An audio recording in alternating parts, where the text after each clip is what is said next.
we'd come across the next big thing in the motor trade that we were going to import these vehicles into the UK, and they were going to sell like hotcakes, and we were going to be millionaires overnight. DVLA said, you can't register these vehicles.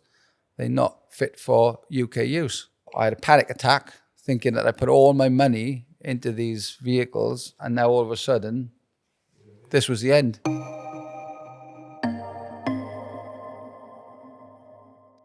Hello and welcome to the David Spear podcast. My name is Elliot Spear. We'll be discussing industry insights, market trends, and everything in between. I'm joined today by David himself, also known as Dad. So, Dad, tell us how you got into the business and where it all started for you.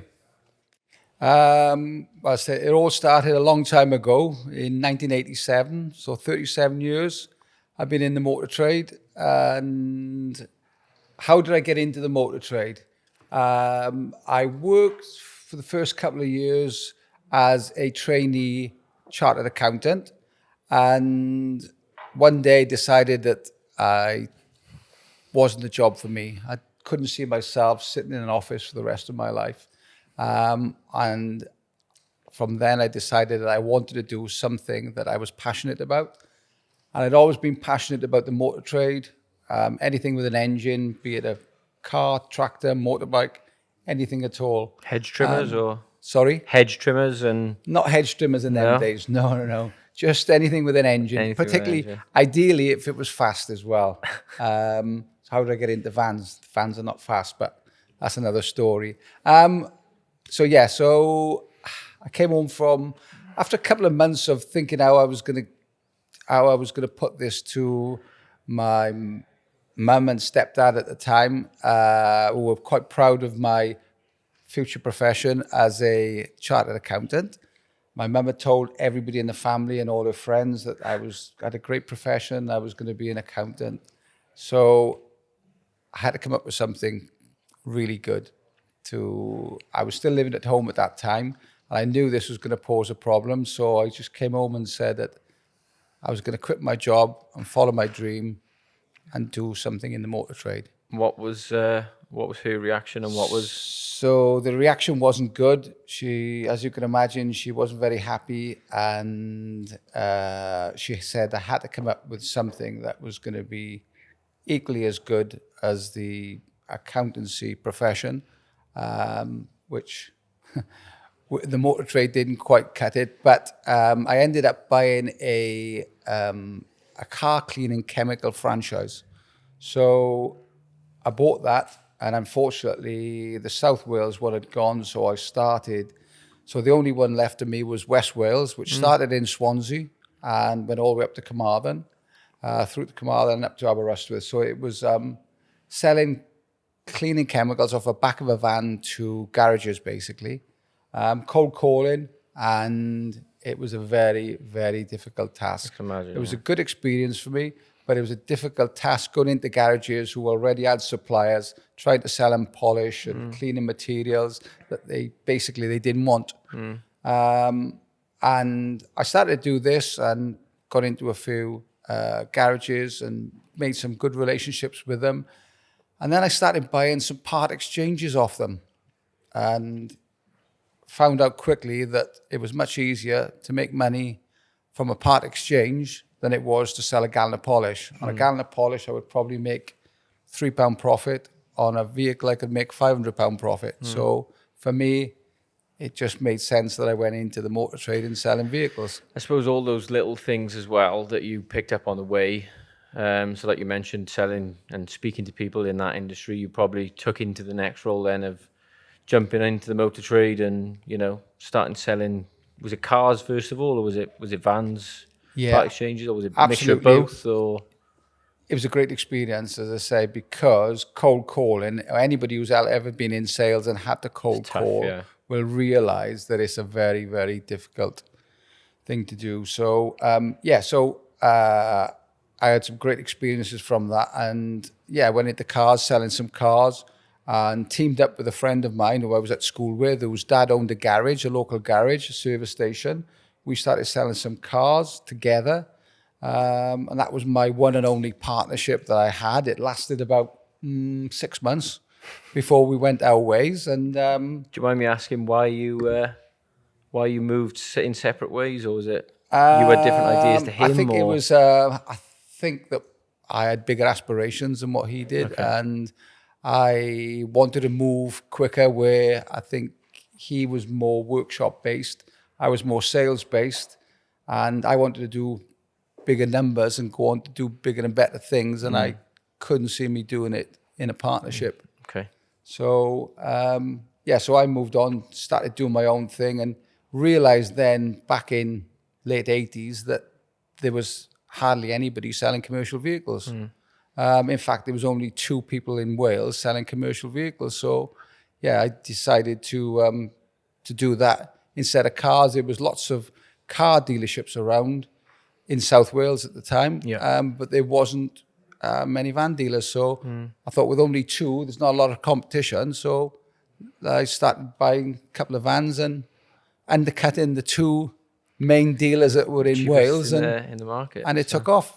Yeah. So how did you start? How did you get the money to start? How did you sort of fund the first few vans? Was it something you saved or? Yeah, well, I had some money saved, fortunately, which I was always passionate about. I was always buying cars. In them days, it was the Fast Fords. It was all the Mark II or Mark III Escorts and Capris and Sierra Cosworths that I had as my own personal car. So I sold the car that I had and put that money into buying vans. A wise investment then? It was a very wise investment, and in them days, the vans weren't very, very, very expensive. You know, I'm talking about buying vans which were probably £500-600 a piece, and they were Morris Itals, Escorts, the Bedford Astra Max, vans which are not about anymore, Bedford Rascals. So they're the type of vans that I first started selling.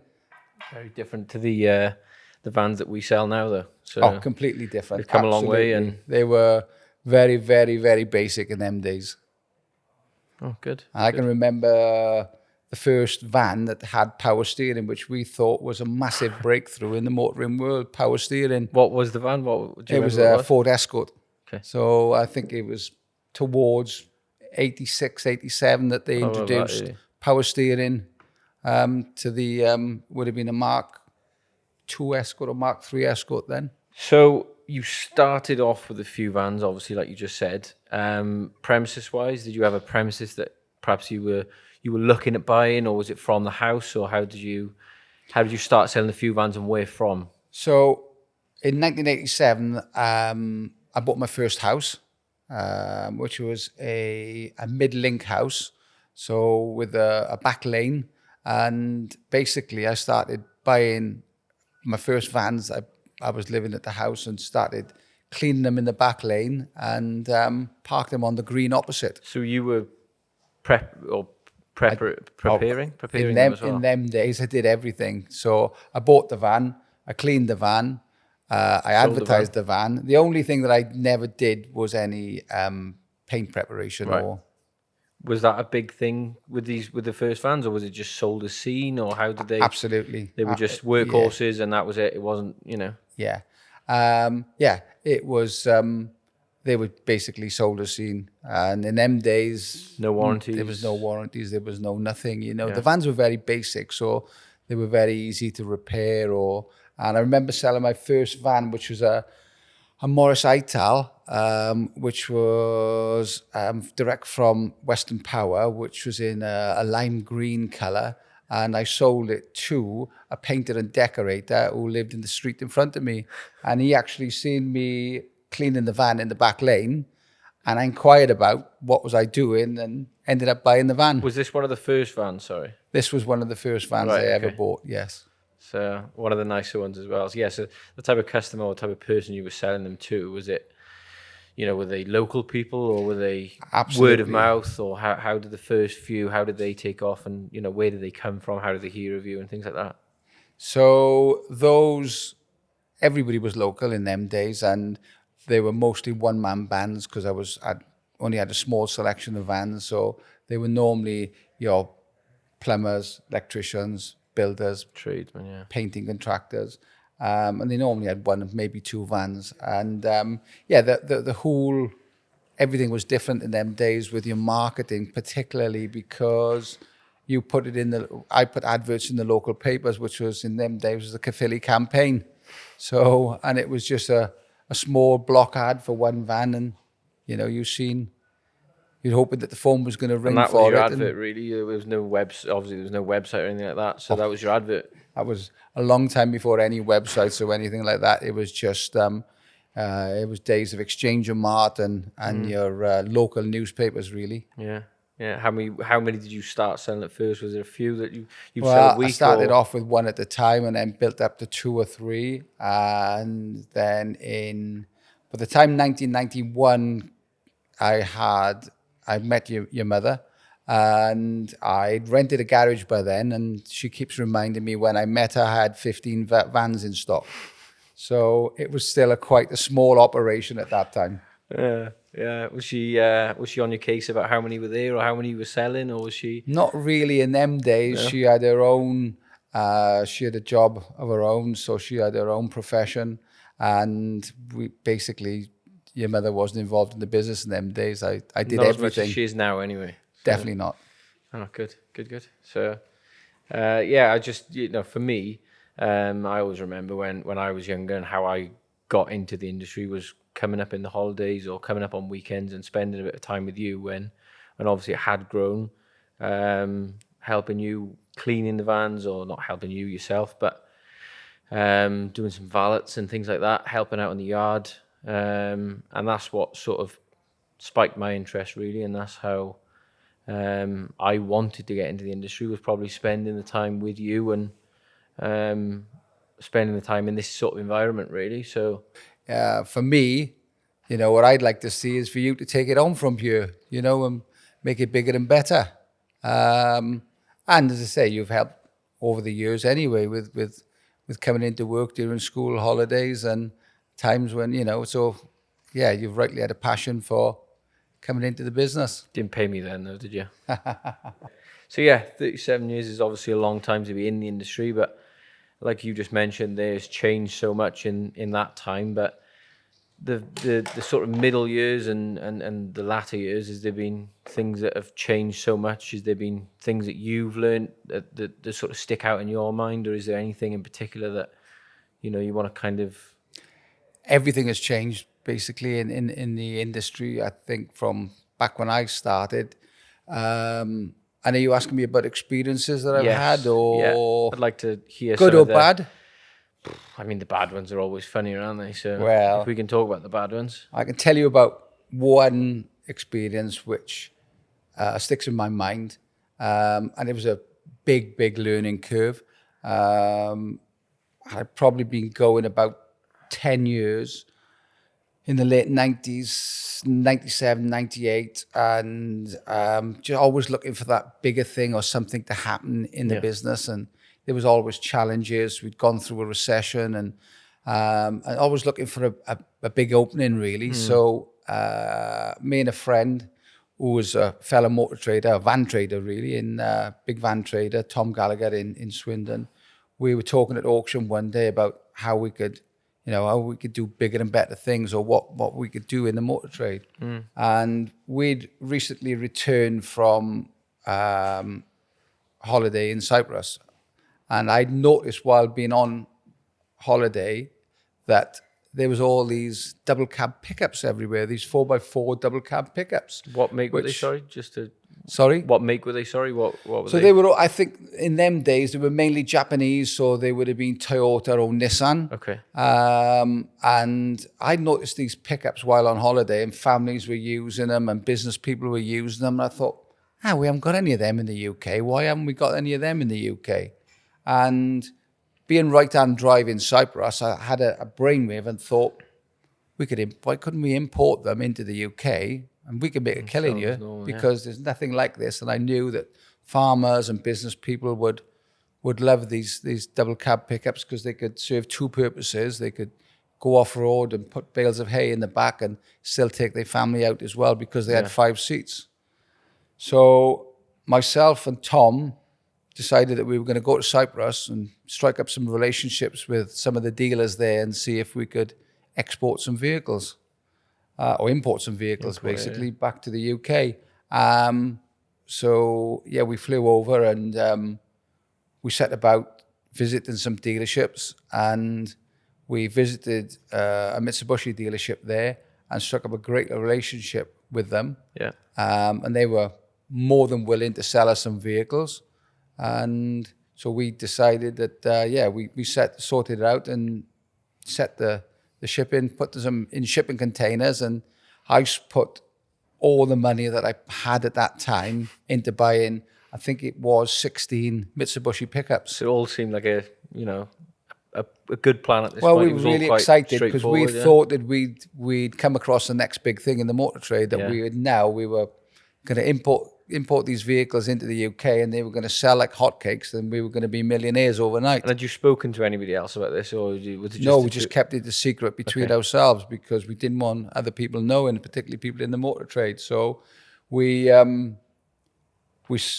sent the money off for these vehicles, and about 6 weeks later, they come to Portbury Docks in Bristol.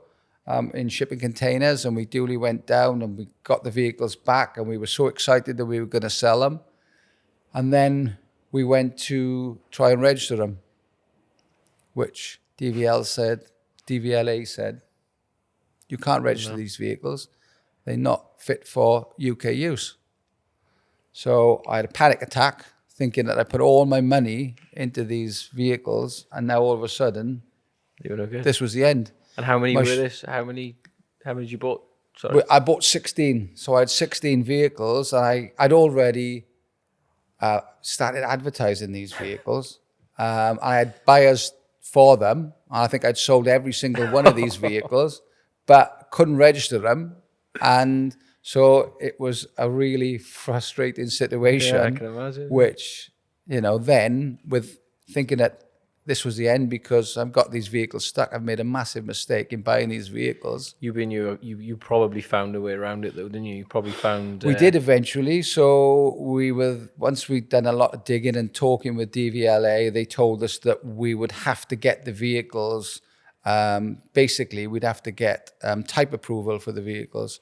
So we had to take them to the testing center. Okay. The government testing centre, then they would have to have a certificate of conformity before DVLA would register them. So problem solved. Well, not quite, because there was quite a few modifications we had to make because these were not built for the UK market. So there was, for example, no fog lights fitted to them. So we had to fit fog lights and various extras to them to make them a UK standard vehicle.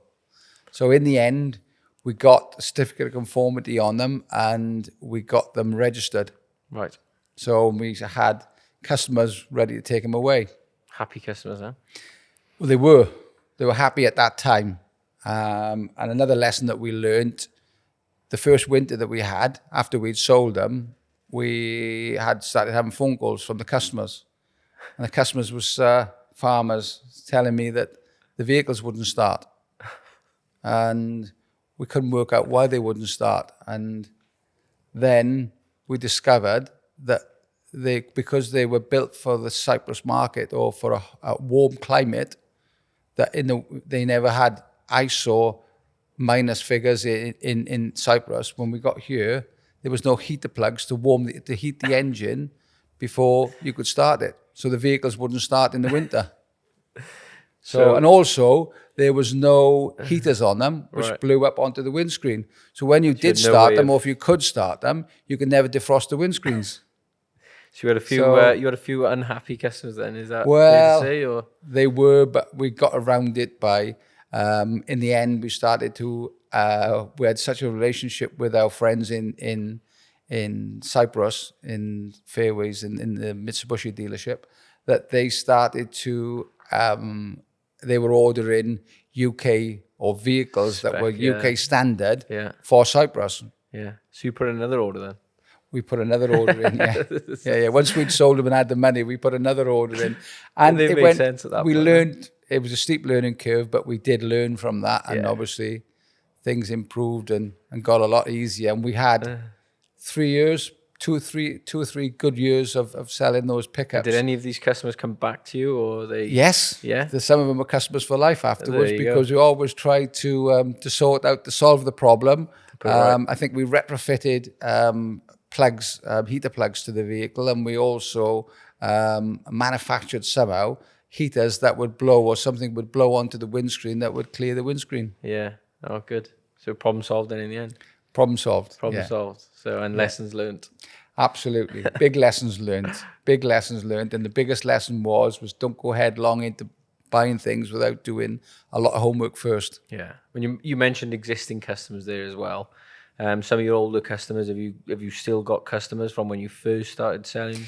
Yeah, we've still got a few. Obviously, our business has changed dramatically over the years, or a lot over the years. I mean, directly that have come back to you though, people that have only ever dealt with you, want to continue to deal with you, or I think a lot of the people, when I was actually selling the vehicles myself, a lot of those people have retired, maybe passed away. Yeah. And also because of the good salespeople that we've got now, it took me a while to hand them sort of people over to salespeople, because they always asked for me when they came in. Yeah, it's always a tough one then as well, isn't it? If someone's always dealt with you and you tried to convince them to deal with someone else, then, it does take a little bit of a... Yeah. But as you grow a business, it took me a long time because I started off doing everything. It's very, very difficult to delegate things out to or trust other people. Yeah. But it's one of the best things I've ever found is trusting other people to do things, because you think that nobody can do the job like you, but I'm always pleased when I find out that people can actually do the job better than me. Yeah. So yeah, it's nice, isn't it? I think if you can delegate some of the tasks that perhaps you used to do, you can still have time then to do the other things in your life that you enjoy doing. So yeah, well, as the business grows, it's more difficult to do everything. Yeah. So you have to delegate and you have to trust people to do those different jobs in the business. Yeah. And it's now at a stage where I only just oversee things. So you still enjoy most of those things, don't you? You still enjoy doing, the buying and yeah. Well, you still got the interest is still. I'm interested. Yeah. So I don't do anything full time now. So all I do is oversee things and keep an interest in the business. And it's great that, we've got a fantastic team of people, of managers and of people in the business that I can rely on a day-to-day basis. If I go off on holiday for a month, I don't have to worry about the business because I know that it runs exactly the same whether I'm here or not. When you were selling those 4x4s, were you in a premises at this point, or were you selling them from the house, or where were you at this point? Do you remember where you were at this point in time? This was late 90s, 97, 98. We bought our first premises then. So after working from home, I rented a garage. Well, it wasn't a garage. I rented a premises, which was quite run down really, but it was a premises with a yard and a workshop. And yeah, we moved from there and bought our first premises in 1993. So that we were at Britannia Garage then. And yeah, we had a showroom, offices. It's like luxury then. It was compared to what we had prior to that. So, and it was something that we were quite proud of in them days. Did that give you a bit of a surge, or did it give you a bit of a boost of energy to sort of take it a bit further, or were you not thinking of this at that point? Yeah, in them days, I was full of energy, and I was always, in fact, I probably worked too much in them days where I was working 7 days a week. But I had big ambitions always of being bigger and better really at what we were doing. And things were going well at that time, and well, not at that. They've always gone well, but they were going well. And I was just working 7 days a week and put my heart and soul into it. I suppose it probably helped that you enjoyed what you were doing as well. It wasn't something that you weren't earning money for someone else, or you weren't doing something that maybe you didn't enjoy doing. It was something you cared about and something that... I think anything you do, if you've got a passion for something and it's your job of work, then it never feels like a chore or like hard work. So if you get up in the morning and you go and do something that you really enjoy, then you have a passion for it. You have an energy for it as well. So yeah, and I was 100% behind it. Good. So obviously then you moved on to New Road. So the next stage in the Davy Spear progression. So it's always the same thing, you know. When we moved to the first rented premises, and I had a couple of vehicles, I thought it was only a small yard and a small workshop, and I thought, how do I fill this, or how do I get? But you very quickly grow, and the same happened in Britannia. When we bought that, we probably could hold about 60 vehicles, and I always thought my first ambition was, how do I fill this place? You know, how do I get to 60 vehicles? So within 5 or 6 years, we'd grown to capacity there where we had to move 2 vehicles to get one out, and it was time to look for bigger and bigger premises really, and we came across New Road, which was up for sale at the time, and that could hold about 100 vehicles with a proper indoor showroom that would house 30 to 40 vehicles. So that was a much more professional setup. So again, it was a big move for us. And was that the time that obviously you could kind of put things on the internet, you could put it on a website and sort of deal with other people all over the country? Did it stop being sort of word of mouth then, or was it still local business?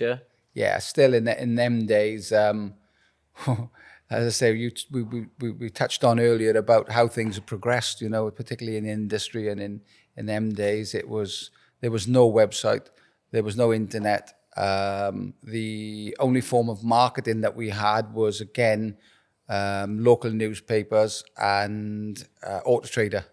Autotrader had been launched in, I would have thought, early 90s, and that was a great thing for us, but it was a magazine. Yeah, right. Okay. And the magazine was, we advertised in the South Wales and Southwest Autotrader. So basically, our customers would come from a 50-mile radius in them days. We grew to have a double-page spread by then in the Autotrader, and our rep would call on a Monday, take some photos. I would, on an A4 piece of paper, I would draw squares, and I would do a description in each square, and then we'd number them with the photographs. Wow. And then the magazine came out on a Thursday.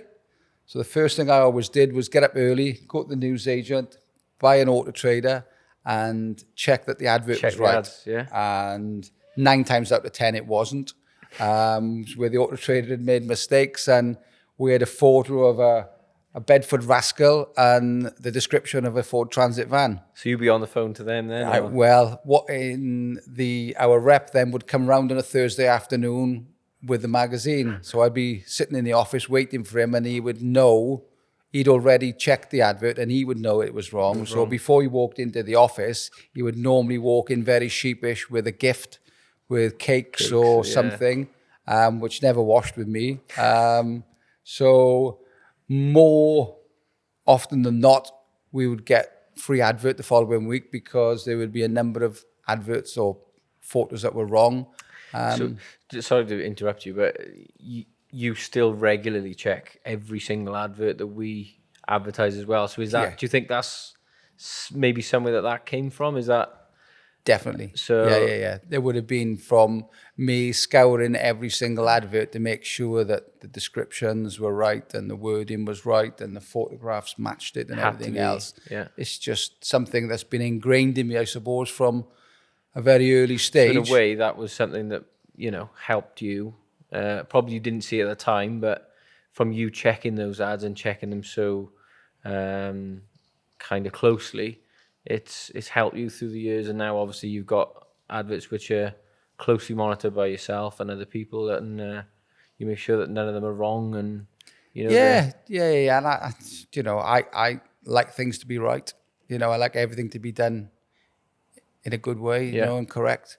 So it's a passion that's in me, that's been instilled in me for a number of years, or since the beginning, to check and make sure that the advert's right, because I believe that sometimes you only get one bite of the cherry. So if your advert's not wrong, if your advert is wrong, then that customer who may have bought is not going to ring. Yeah. So everything has to be attention to detail, I think, is everything in business. Okay. So, and then obviously moving on to the last location, or where we are now. So, how did that occur?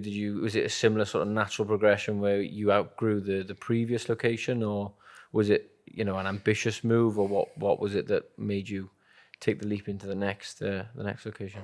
Yeah, it was, again, similar sort of thing happened where we got to more than 100 vehicles, and the stock became, the forecourt and the site became overcrowded, and difficult to maneuver vehicles around. So yeah, the time came where we need to move, and we originally thought that we wanted to move closer to the M4, being in Cardiff or Newport, but we couldn't find anything that was suitable.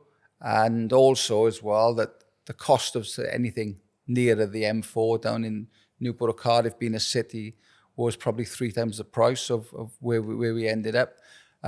We never seen ourselves in Tredegar, but one big thing, the change in the industry, particularly with the marketing, meant that you didn't need to be in a city or, as I say, if somebody had said to me 15, 20 years ago that you would be selling vehicles all over the UK, I would have told them that they're mad. How are we going to reach these people?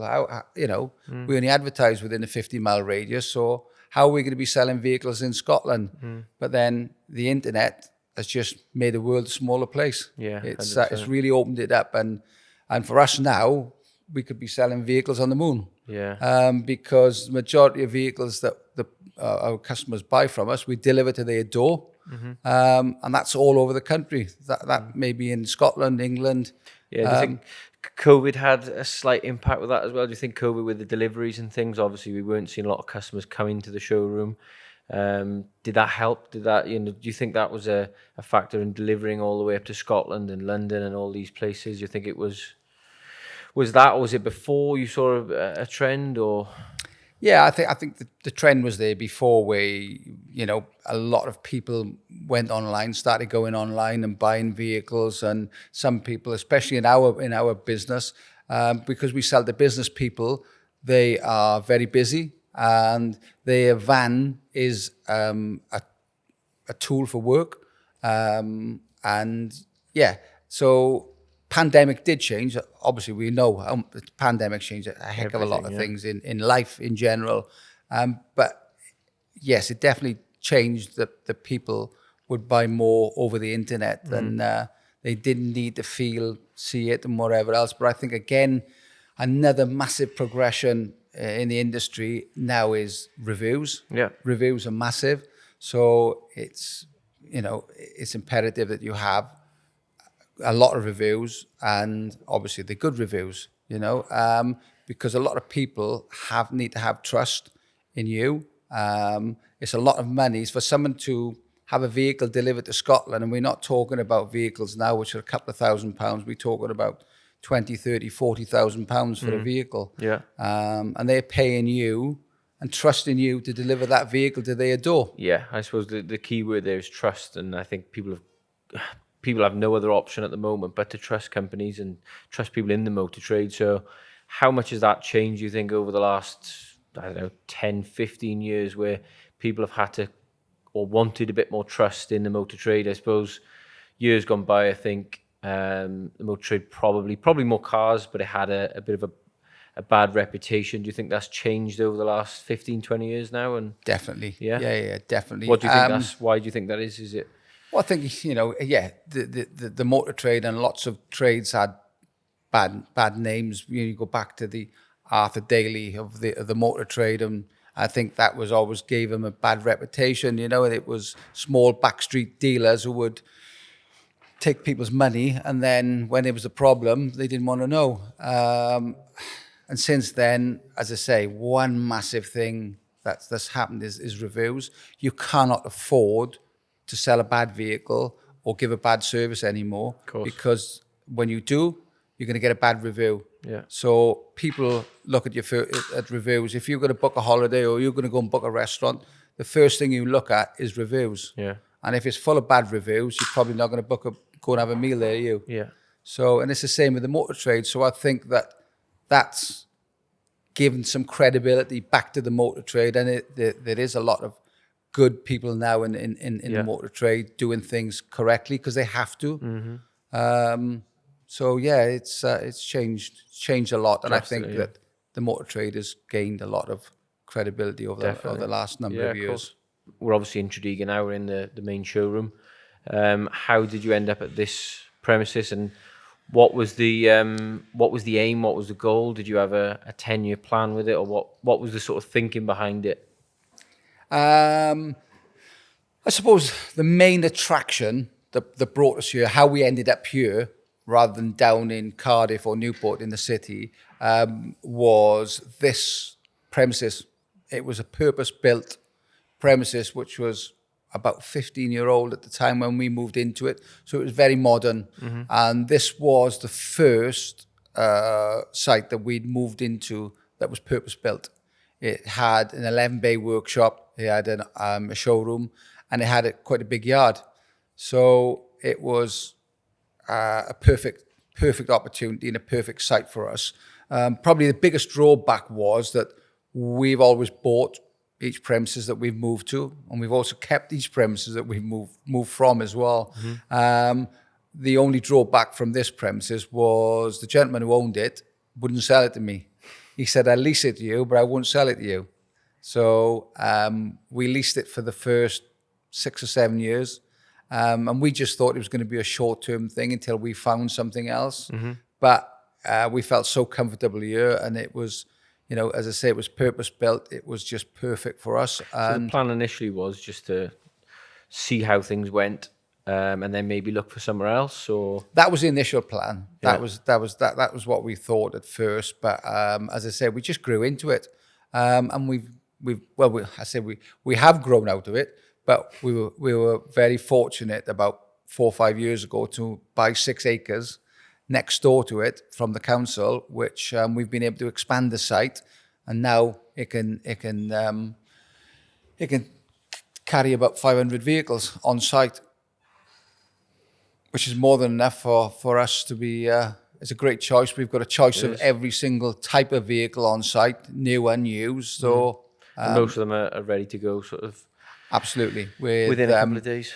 So every vehicle or most vehicles are ready to drive away, immediately. Plans for the future, and what do you see for this premises and David Spear Commercials in general, really? About 6 or 7 years ago, we were told that we decided as a group that we probably needed to have a location near the M4 corridor. So we took on a site just outside of Cardiff. But we found that didn't work because you were just running vehicles back and forth every day and spending a lot of time and not selling any more vehicles, basically. So the natural and the best progression for us was to buy the additional land next door and have one big super site. So it kind of told you that location wasn't everything. Is that kind of what you're saying? Or location with the Cardiff branch, was the aim for the Cardiff branch to sort of, because it was in Cardiff and because it had I think that we thought that we envisaged getting a lot more traffic because you're in the middle of the city. So obviously there's a lot of businesses there.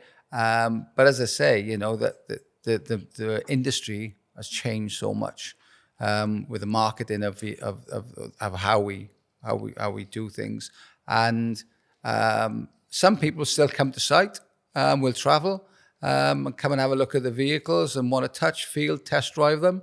But our business has changed dramatically as well over a number of years, where in the past we've done a lot more used vehicles, where we now do more new vehicles than we do used.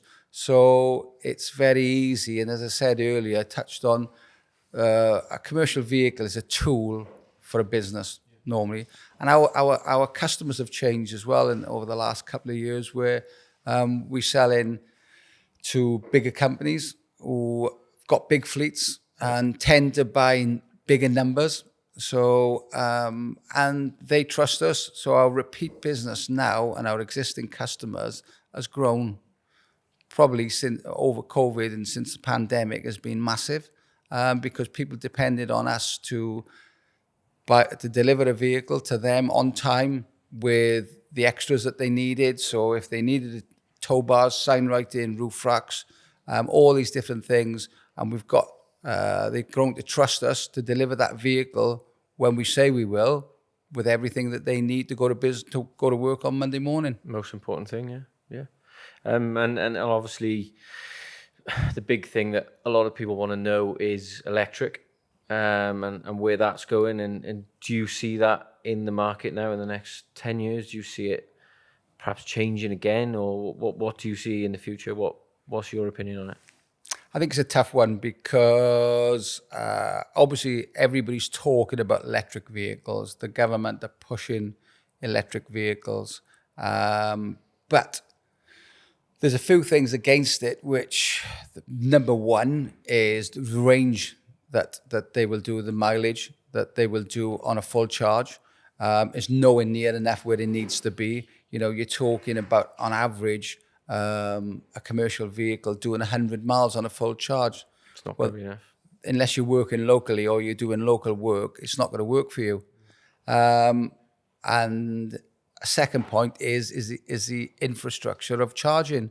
There's not enough electric charging points out there at the moment that you can rely on to be able to charge your vehicle. So do you see any other alternative, or is there anything? I know you like to research a lot, but is there anything that you think could be a better alternative to electric, or do you just think it won't happen at all? Or it doesn't seem to be. There's lots of people talk about alternative fuels at the moment, but electric is the only thing that's been tried.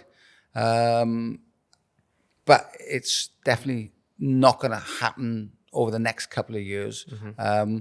We still only sell a very small amount of electric vehicles, which are to people, as I just said, who are doing very small mileages. So they need to be in a city doing short journeys, or it's local councils who are just operating locally.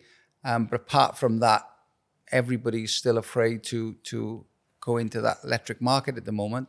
Yeah, of course. Another thing with electric, I suppose, as well, is the cost. They cost much more than a diesel or a petrol vehicle.